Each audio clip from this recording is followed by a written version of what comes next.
Hey guys, thanks for joining me for another Dissidia Final Fantasy Opera Omnia video, and today we're going to do a should you poll on the Astos and Yuna banners. So it's no secret, I've been screaming about Astos for months.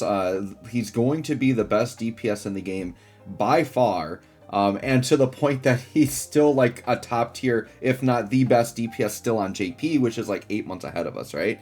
So even though it's obvious you should pull for Astos, what I think you might want to watch this video for is more about like what are the side characters, are they any good, and should we summon on the Yuna side as well, right? So let's get into it and talk about the Yuna banner first. So Yuna's banner actually has a lot of good stuff in it. So we've got Edge and a Mid-Italian. I would argue all three of those characters are worth pulling for in some capacity, right? Edge fits the mold of an LD only character that is absolutely fantastic. He is one of the best dodge tanks in the game. He does like double follow, or he does follow-ups that like stack, and his follow-up actually gets very strong. Edge is very, very good on like a Rydia team comp with Rydia FR, because what Edge does that is so freaking amazing is his EX does party-wide evasion. So he makes it, once you have his EX rolling, the entire party's just dodging automatically everything. He is so incredibly good, it isn't even funny. So for a budget character that can legitimately help you in Shinryu, because even if you're not using him in like a Rydia comp, like just the fact that he keeps your party basically invincible, provided attacks can be dodged, Edge essentially can make your team invincible, which is crazy. And because he's doing off turn, even though he doesn't have like very good on turn damage right now, his off turn damage will really build up and add up, especially during a force time. So yeah, Edge is a top tier pickup for sure. And then we have a Mid-Italian. And Mid-Italian isn't great in the party, but a Mid-Italian is still one of the better calls in the game. It's a good call for a couple reasons. One is it's a very good AoE turn deletion. So it'll just turn delete the entire enemy field, which is really, really good. And then it does put like a crap ton of debuffs on, which sometimes you want, sometimes you don't want. But there are times where you just need to throw down a bunch of debuffs. So Mid-Italian is very good for that, but really it's that turn deletion. So a very good turn delete option. Mid-Italian is still a call I will frequently bring to fights. I think it's a very good call. So right there on the Yuna side, you've got a lot of value in those two side characters, right? And then Yuna herself, she's going to be getting Echo here, so she's going to be looking a lot better, and she's already like a really good support character, but now adding Echo to her kit is going to make her a lot better. Yuna, if you're not familiar, she is pretty much like your typical support character, right? She batteries, she heals. What's kind of unique to Yuna that's always made her very good is she has Isuna, which is basically an AoE party cleanse. So she's really good at keeping like debuffs off the party. So she's very nice there. And then what she does is she has really powerful HP plus attacks where she attacks with Valifor. So yeah, she's a very, very good character. I don't think her damage is going to be anything to like go crazy about, but her support is very good, very top notch, and I think her getting Echo definitely like pushes her up to like a really nice support character. And I have had some people like recently ask me like, I need a support character, who should I get? Well, right now Braska's like the only thing there, and Braska's good.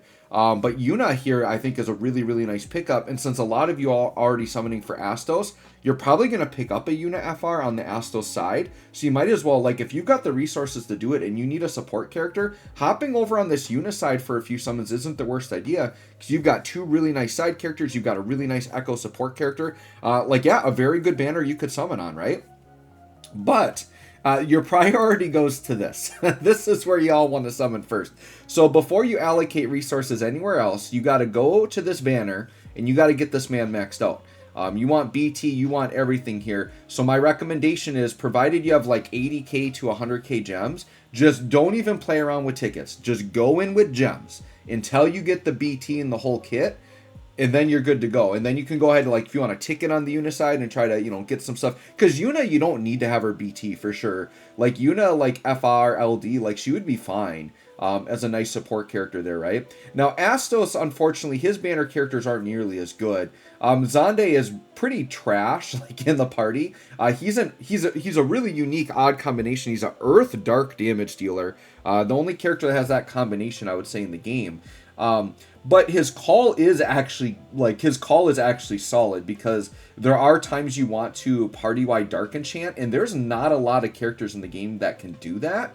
So Xande call, I've actually had to use this because there's some characters FRs. What is it? Is it Shantado? There's somebody's FR that wants dark damage, and they didn't actually enchant for dark themselves, or they did it through the BT effect, and I didn't have the BT. So there are times where you may want to have a dark enchant. Well, Xande is like the call to do it. It's not like a call you need to like go out of your way for, but let's be honest, if you're pulling all the way for Astos, you're probably going to hit it at some point. So just know that the Xande call is there as a nice dark enchant you could have. Layla, on the other hand, is a character, it's unfortunate because I love Layla. When she came out, she was one of the most busted characters in the game.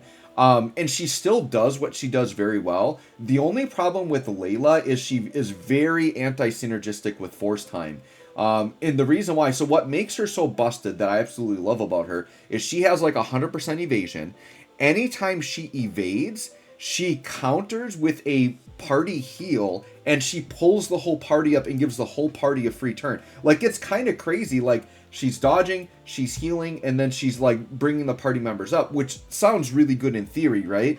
The reason why this is anti-synergistic for Force Time is because her damage is not very good at all. And if she keeps stealing turns every time the enemy attacks and pulls herself out, you're getting really weak force turns off of her, and she doesn't have echo. So like you lose a lot of damage with Layla in your party during Force Time. So unfortunately, because she doesn't work well with Force, like she's not as great, but the concept of her kit, like when she originally came out and we weren't doing Force Time, like she was amazing. I loved her. She was like a freaking cheat code.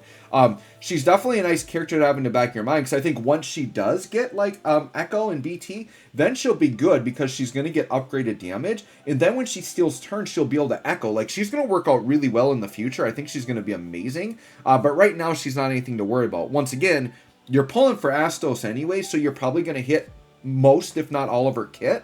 So just keep her in the back of your mind. She is a nice, fun little character. I really love Layla. She's just not good for Force Time, right? And then we got my boy Astos.